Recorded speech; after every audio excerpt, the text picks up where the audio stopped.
Hi guys, welcome to economics class 5। So आज हम जानेंगे exceptions to the law of demand and other things. तो इससे जानने से पहले सबसे पहले हम जानेंगे व्हाट आर गिवन गुड्स। सो जैसे कि हम जानते हैं कि लॉ ऑफ डिमांड ये कहता है कि जैसे जैसे प्राइस बढ़ेगा वैसे वैसे चीज़ों की डिमांड घटेगी, क्योंकि हमारे पास पैसे नहीं है खरीदने के लिए। ओके, क्योंकि हमारे पास रिसोर्सेज लिमिटेड है। लेकिन गिवन गुड्स वो गुड्स होते हैं कि जिसमें अगर प्राइस बढ़ रहा है तो उसके साथ साथ डिमांड भी बढ़ रही है, वो लॉ ऑफ डिमांड को नहीं फॉलो कर सकते हैं। ओके, सो गिवन goods are the goods for which the demand increases as the price increases and vice versa. Okay, तो गिवन goods has an upward sloping curve. अगर हम ग्राफ बनाएंगे प्राइस और क्वांटिटी डिमांडेड का, तो जनरली ये डाउनवर्ड स्लोपिंग कर्व होता है, जैसे कि प्राइस और डिमांड इनवर्सली प्रोपोर्शनल है। लेकिन गिवन गुड्स के केस में अपवर्ड स्लोपिंग कर्व है। मतलब क्या कि जैसे जैसे प्राइस बढ़ेगा वैसे वैसे डिमांड बढ़ेगा। So this is contrary to the law of demand. So a गिवन good is generally inferior good. Inferior good जैसे हमने जाना था ना, पिछले क्लास में पढ़ा था, आप देख सकते हैं पिछली क्लास। तो a given good is generally an inferior good that does not has easily available substitutes. Okay, so एक एग्जांपल के थ्रू समझाता हूँ। जैसे पोटैटो का फेमाइन आया था।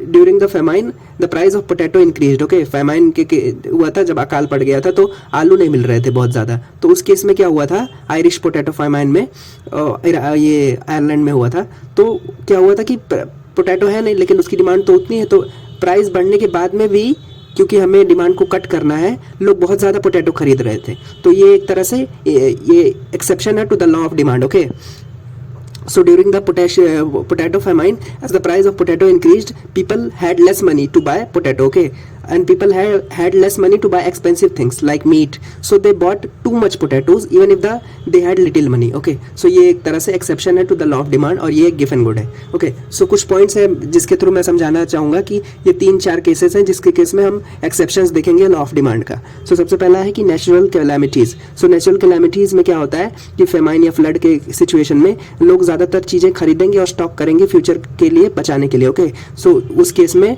भी नेचुरल कैलामिटीज एक पॉइंट हो गया जब लॉ ऑफ डिमांड नहीं फॉलो होगा। दूसरा केस है फैशनिस्टास। जो यंगस्टर्स हैं, they follow the latest fashion और चीज़ों को बाय करते हैं even if the price are higher. So okay, on the other hand, out of fashion goods are not bought even if the price are cut. Okay, so ये दूसरा exception है फैशनिस्टास के case में, जो लॉ ऑफ डिमांड को नहीं follow करता है। और तीसरा एक्सेप्शन है जो कि पॉइंट हम बता सकते हैं, जिससे हम जान सकते हैं कि exception to the law of demand क्या है। Anticipation of prices. अगर आप किसी चीज़ को खरीदते हैं, कंज्यूमर है, और आप एक्सपेक्ट कर रहे हैं कि प्राइस फ्यूचर में बढ़ेगा, तो आप क्या करेंगे, अभी खरीद लो ताकि बाद में ज़्यादा पैसे ना देने पड़े। So that is also a situation of exceptions to the law of demand. Okay, so next topic हम पढ़ेंगे what is supply. Okay, so concept of supply आज पढ़ेंगे। So supply is willingness to sell anything. Okay, and the quantity supply is the amount of goods that the sellers are willing and able to sell. उसे हम कहेंगे quantity supplied. Okay, और बहुत सारे factors हैं जो अफेक्ट करते हैं कितनी चीज़ें आप सप्लाई कर सकते हैं, सप्लायर सप्लाई कर सकता है, but various factors play a role, but price plays a central role. Okay, so price determine करेगा कितना क्वांटिटी सप्लायर्स या सेलर्स विलिंग है सप्लाई करने के लिए। Okay, so when the price of a cold drink is high, example के through समझाता हूँ। अगर मान लेते हैं कोल्ड ड्रिंक का प्राइस ज़्यादा है, तो सेलिंग कोल्ड ड्रिंक प्रॉफिटेबल होगा बेचने वालों के लिए, तो वो बहुत ज़्यादा क्वांटिटी कोल्ड ड्रिंक का सप्लाई करेंगे। ये सीधा से प्रिंसिपल है। और इसके केस में जब हम ग्राफ बनाते हैं क्वांटिटी सप्लाइड और प्राइस के बीच में, तो ये अपवर्ड स्लोपिंग कर्व है, मतलब ये डायरेक्टली प्रोपोर्शनल है। मतलब जैसे जैसे प्राइस बढ़ेगा वैसे वैसे क्वांटिटी ज़्यादा सेलर सप्लाई करेंगे। इसके केस में अपवर्ड स्लोपिंग कर्व है। Okay, so the quantity supplies increases as the price increases and falls as the price falls. Okay, so price and quantity supplied have a upward sloping curve and a direct relationship. और market supply क्या होती है? Market supply it is the sum total of all the supplies of all the sellers in the market, उसे हम कहते हैं market supply. Okay, so the next thing that we will study is shift in the supply curve. जैसे हमने shift in the demand curve पढ़ा था ना पिछले क्लासेस में, वैसे शिफ्ट इन सप्लाई कर्व समझते हैं कि सप्लाई कर्व कब शिफ्ट कर सकता है लेफ्ट और राइट में। मान लेते हैं कि एग्जांपल के थ्रू समझाता हूँ। Price of rubber falls. Okay, so rubber होता है टायर बनाने के लिए यूज होता है। So rubber is an input for making tyres, so the price of rubber falls and selling tyres becomes more profitable. जैसे कि मान लेते हैं आपको टायर बनाना है, अपोलो टायर्स मान लेते हैं, तो उसमें इनपुट यूज़ होता है रबर। अगर रबर का प्राइस फॉल हो जाएगा तो आप जितने पैसे में पहले टायर बनाते थे उससे कम पैसे लगेंगे, तो सेलर को प्रॉफिट हुआ ना, तो इस वजह से वो they will raise the supply of tyres because they want to earn profit. So at any given price the sellers are willing to produce more tires, thus the supply curve of tire shift to the right. Okay, shift supply curve of tire shift to the right, ये हम समझ सकते हैं example के through. So there are various factors which affect the supply curve. उसमें से बहुत सारे फैक्टर्स हैं जैसे technology, number of sellers, input prices. So आज हम सबसे पहले पढ़ते हैं ये पहला फैक्टर जो सप्लाई कर्व को अफेक्ट करेगा. ओके, सो पहला वेरिएबल है इनपुट प्राइजेस और रॉ मटेरियल प्राइजेस. जैसे कि ये भी फैक्टर अफेक्ट करता है सप्लाई कर्व को. कैसे, जैसे एग्जांपल के थ्रू समझाता हूँ. जैसे आपको केक बनाना है, आपके केक की शॉप है, तो आपको इसमें क्या क्या लगेंगे.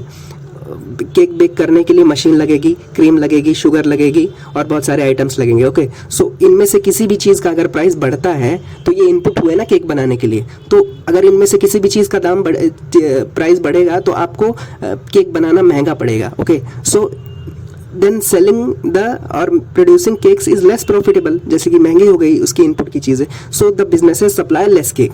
सो इनपुट प्राइसेस भी यहाँ हम देखते हैं कि इनपुट प्राइस कैसे अफेक्ट करता है, या रॉ मटेरियल प्राइसेस कैसे अफेक्ट करता है क्वांटिटी सप्लाइड को. Okay, so the next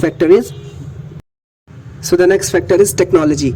technology used for turning inputs into, cake का एग्जांपल फिर से लेते हैं, is another determinant that affects the supply curve. Okay, मान लेते हैं कि आपके पास टेक्नोलॉजी आ गई ये केक बनाने के लिए ज़्यादा, तो आप कम लेबर यूज़ करेंगे केक बनाने के लिए, क्योंकि यहाँ पे लेबर कट होती है ना. जैसे जैसे आप ज़्यादा टेक्नोलॉजी का यूज़ करते हैं, साइंस और टेक्नोलॉजी का, तो चीज़ें आसान हो जाती हैं. लेबर का रिक्वायरमेंट, मैनुअल लेबर का रिक्वायरमेंट कम हो जाता है. तो इससे क्या होगा, जब उन लोग सप्लायर है जो चीज़ें बना करके बेचता है उसके लिए सस्ती पड़ेंगी क्योंकि उसको लेबर नहीं हायर करना पड़ रहा है. So in that case this is an example of how technology affects the supply curve. Okay, so the next variable that affects the supply curve is expectation.